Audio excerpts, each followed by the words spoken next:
আজকে আমরা কথা বলবো ফেনাট নিয়ে, যার আরেকটা নাম হলো কিটিবিফেন। চলুন জেনে নেওয়া যাক এই ঔষধটা আসলে কি আর এটা কিভাবে কাজ করে। যাদের অ্যালার্জি বা অ্যাজমার সমস্যা আছে তারা তো ভালোভাবেই জানেন যে এর লক্ষণগুলো কতটা ভোগাতে পারে, তাই না?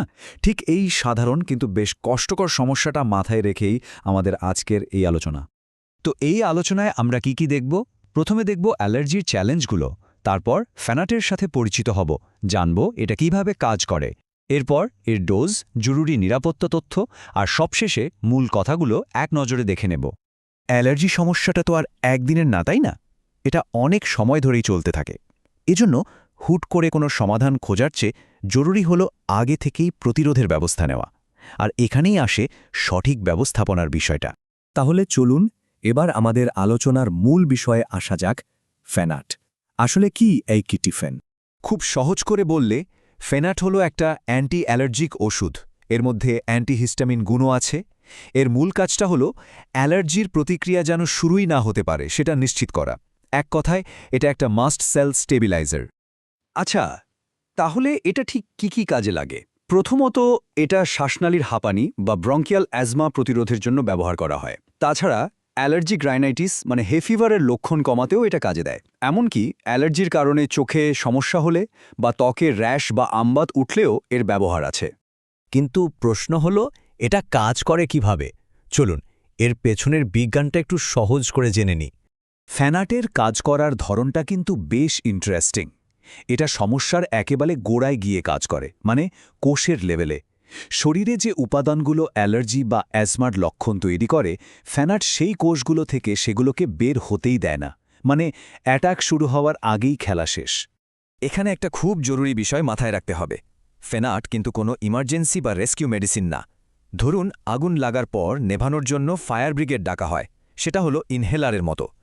আর ফেনাট হলো আগুন লাগার আগেই সতর্কতামূলক ব্যবস্থা নেওয়া। তার মানে অ্যাটাক শুরু হয়ে গেলে ফেনাট কিন্তু কোনো কাজে আসবে না, ওটা অ্যাটাক প্রতিরোধ করার জন্য। বেশ, তাহলে তো বোঝাই গেল এটা কিভাবে কাজ করে। এখন প্রশ্ন হলো, এটা খেতে হবে কিভাবে? চলুন এর ডোজ সম্পর্কে জেনে নেওয়া যাক। সাধারণত প্রাপ্তবয়স্কদের জন্য দিনে 2 বার 1 মিলিগ্রাম করে দেওয়া হয় খাবারের সাথে। দরকার হলে এটা বাড়িয়ে দিনে 2 মিলিগ্রামও করা যেতে পারে। 3 বছরের বেশি বয়সী বাচ্চাদের জন্য একই ডোজ। আর বয়স্কদের ক্ষেত্রেও ডোজটা একই রকম থাকে, তবে অবশ্যই ডাক্তারের পরামর্শ মেনে চলতে হবে। একটা বিশেষ ব্যাপার হলো, যাদের খুব সহজে ঘুম পায় তাদের জন্য ডাক্তার হয়তো শুরুতে রাতে অল্প পরিমাণে, যেমন 0.5 থেকে 1 মিলিগ্রাম দিয়ে শুরু করতে পারেন। যে কোনো ওষুধের ক্ষেত্রে সেফটি বা নিরাপত্তা কিন্তু সবার আগে, তাই না? তো ফেনাভ্যাট ব্যবহারের ক্ষেত্রে কি বিষয়ে সতর্ক থাকতে হবে, চলুন এবার সেগুলো দেখে নিই।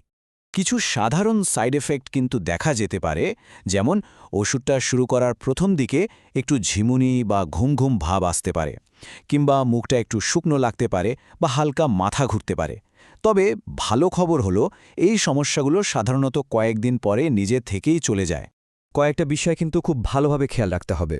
প্রথমত, আগে থেকে যদি অ্যাজমার অন্য কোনো ওষুধ, বিশেষ করে স্টেরয়েড জাতীয় কিছু চলে, সেটা কিন্তু হুট করে বন্ধ করা যাবে না। দ্বিতীয়ত, এই ওষুধ খেলে যেহেতু একটু ঘুম ঘুম ভাব আসতে পারে, তাই প্রথম দিকে গাড়ি চালানো বা কোনো ভারী মেশিন চালানো থেকে বিরত থাকাই ভালো। আর হ্যাঁ, গর্ভাবস্থায় বা বাচ্চাকে দুধ খাওয়ানোর সময় এটা সাধারণত ব্যবহার করতে বলা হয় না। অ্যালকোহল তো একদমই চলবে না। আরেকটা জরুরি কথা, ফেনাট কিন্তু ঘুমের ওষুধ বা অন্য অ্যান্টিহিস্টামিনের প্রভাবকেও আরও বাড়িয়ে দিতে পারে। তাই যদি এই ধরনের কোনো ওষুধ সেবন করা হয় তাহলে অবশ্যই ডাক্তারকে জানাতে হবে। আর সব কথার শেষ কথা, যেটা সবচেয়ে বেশি গুরুত্বপূর্ণ, সবসময় একজন রেজিস্টার্ড ডক্টরের পরামর্শ অনুযায়ী ওষুধ সেবন করতে হবে। এটা একদমই ভোলা চলবে না। তো এতক্ষণ আমরা যা আলোচনা করলাম, চলুন তার থেকে সবচেয়ে জরুরি বিষয়গুলো একবার ঝালিয়ে নিই। মাত্র 4টা পয়েন্ট, এগুলো মনে রাখলেই চলবে। 1. এটা অ্যাটাক ঠেকানোর ওষুধ, থামানোর নয়। 2. এর পুরো ফল পেতে একটু ধৈর্য ধরতে হবে, কয়েক সপ্তাহ সময় লাগতে পারে। 3.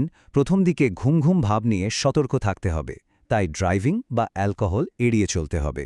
আর 4, এবং সবচেয়ে জরুরি, সবসময় ডাক্তারের পরামর্শ মেনে চলতে হবে। আলোচনা শেষ করার আগে একটা প্রশ্ন রেখে যাই। যে কোনো নতুন প্রতিরোধমূলক ওষুধ শুরু করার আগে ডাক্তারের সাথে কোন বিষয়টা নিয়ে কথা বলা সবচেয়ে জরুরি বলে মনে হয়?